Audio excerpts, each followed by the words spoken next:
जय हिंद, जय भारत। सनातनियों,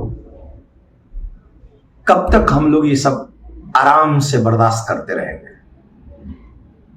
28 लोग भाईचारे की भेंट और चढ़ गए कश्मीर में, जहां हमारे सनातनी लोग घूमने फिरने गए थे। एक तो वो परिवार था जिसकी शादी सिर्फ 6 या 10 दिन पहले हुई और उस बच्चे की उम्र 25 साल थी, उसको मार दिया गया। और उस लड़की को इसलिए छोड़ दिया कि जा अपनी सरकार से कह देना, ये मैसेज है। तो मेरा कहने का मतलब है कि भाईचारे की भेंट चढ़े हमारे सनातनी 28 लोग कम से कम। और जो कहते हैं आतंकवाद का कोई धर्म नहीं होता, पता नहीं कैसे कह लेते हैं, वो दिल कहां से, वो हिम्मत कहां से लाते हैं। परंतु धर्म पूछ पूछ के गोलियां चलाई गई, धर्म पूछ पूछ के। एक और बात सुन ले सनातनी, जाति नहीं पूछी थी उन्होंने, सिर्फ धर्म पूछा था।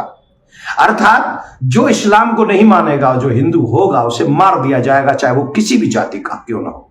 तीसरी बात मैं आप सबसे कहना चाहूंगा कि जो लोग कहते हैं, कसाब जब मुंबई में हमला हुआ था तो उसके हाथ में कलावा था, वो भ्रम में डालने के लिए आया था पाकिस्तानी आतंकवादी।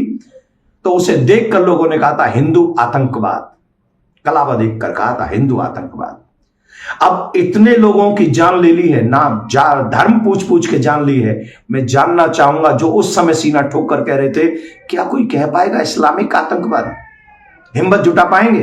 या हम लोगों को ही भाईचारे के नाम पे यूं ही बलि चढ़ाते रहेंगे? मैं सभी पॉलिटिशियन लोगों से ये निवेदन करूंगा, आखिर कब तक? जब तक हम लोग आखिरी बच्चा हिंदुओं का मर नहीं जाएगा तब तक हम लोगों को ये कुर्बानी देनी पड़ेगी, तब तक हमें चुप रहना पड़ेगा, तब तक हमें मौन रहना पड़ेगा।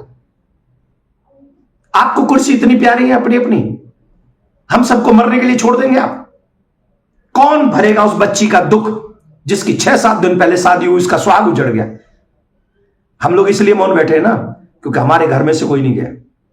अगर हमारे घर में से जाता तो हमारा भी खून खौल रहा होता।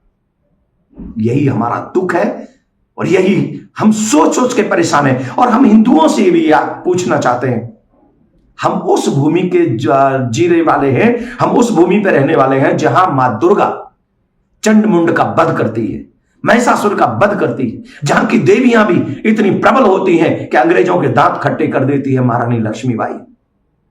हमारे यहां भगवान श्री राम का अवतार होता है दुष्टों का दमन करने के लिए, और हम लोग सिर्फ और सिर्फ बैठते रहे और न्यूज पढ़ते रहे और फेसबुक पर, यूट्यूब पे हम लोग सिर्फ ये मैसेज देते रहे?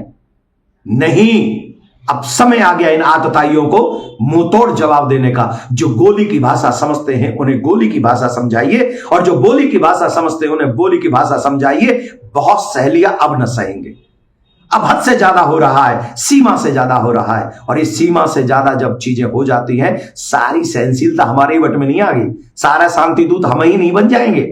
ये निभाना होगा। और मैं फिर कह रहा हूं, एक बार इस आतंकवाद को मुंहतोड़ जवाब देना होगा। और भारतीय सरकार से मैं निवेदन करना चाहूंगा, अभी नहीं तो कभी नहीं, पाकिस्तान को वो मुंहतोड़ जवाब दीजिए कि पाकिस्तान का नामो निशान इस विश्व के नक्शे से मिट जाए।